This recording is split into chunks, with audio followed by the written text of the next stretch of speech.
Hey, it's Matt here, and I'm working on this 98 Jeep Grand Cherokee, and I had to remove the crankshaft position sensor because it went bad, so we're replacing the crankshaft position sensor. Now, for anybody who's worked on one of these, you know that the bolt that holds this crankshaft position sensor is way up in there on top of the transmission, and it's kind of in an awkward spot. It requires a very long extension bar just to reach it appropriately. Plus, you got to have a swivel on the end. So it's a little bit of an inconvenience to get to, but it's not a big deal. It can be reached.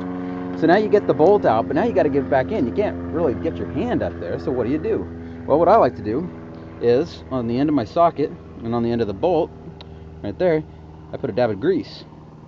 What that grease will do is,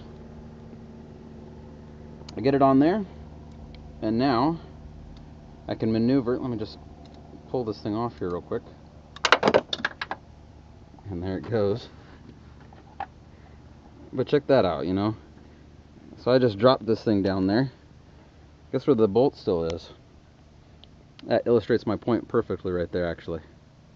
So, hopefully, you can use more grease if you need to, like this one.